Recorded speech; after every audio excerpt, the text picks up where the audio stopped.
As you can probably understand, in 5 minutes it is impossible to explain Sun-Earth connection.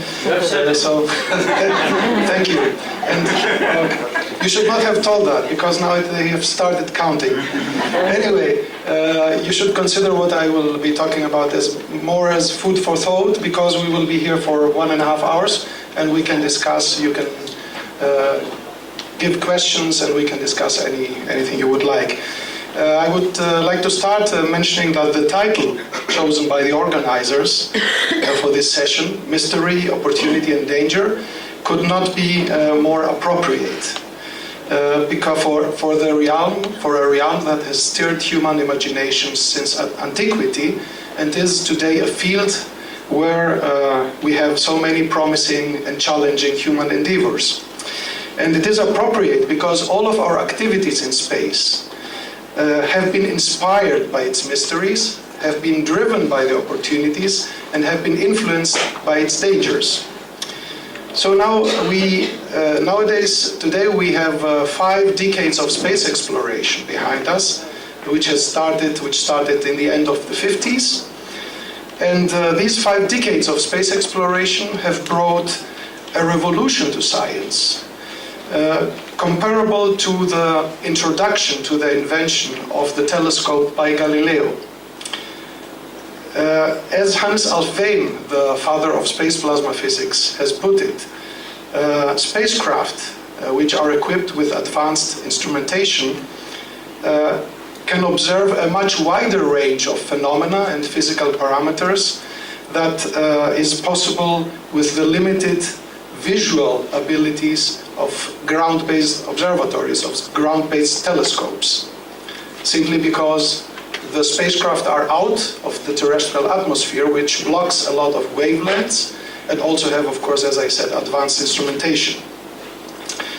These observations by spacecraft cover a vast range of human interests, and these interests range from the creation of matter and the universe, to the properties of the stars and the sun, the closest star, the properties of the planets, and down to the properties of the climate and weather of our planet, the Earth.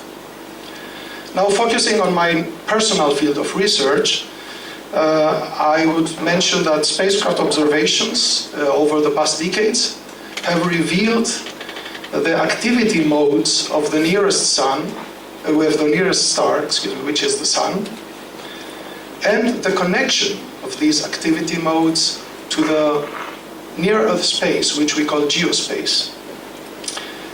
We have discovered, among many other things, how solar explosions influence the development of magnetic storms in geospace, and how the terrestrial atmosphere responds to these storms in space.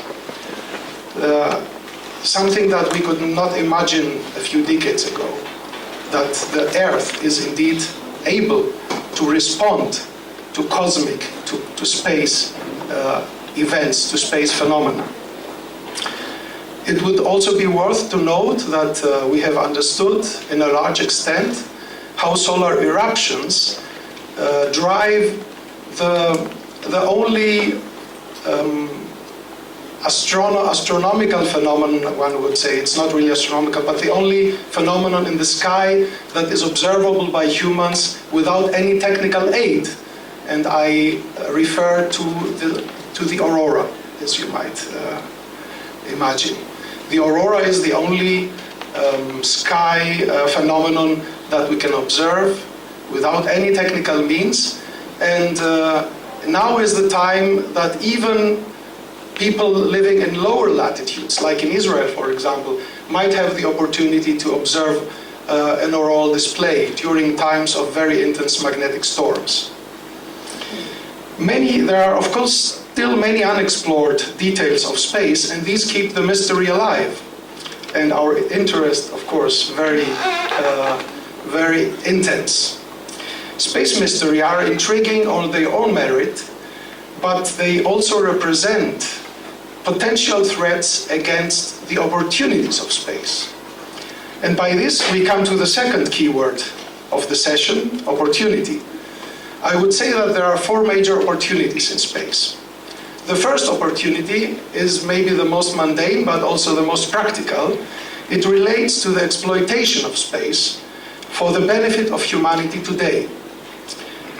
I will quickly mention the use of space as a platform to observe the Earth, to observe weather, to make more accurate weather forecasting, to study and monitor climate change, soil degradation, forest fires, pollution, ocean variability, and a lot more, everything in global scale, which is very important.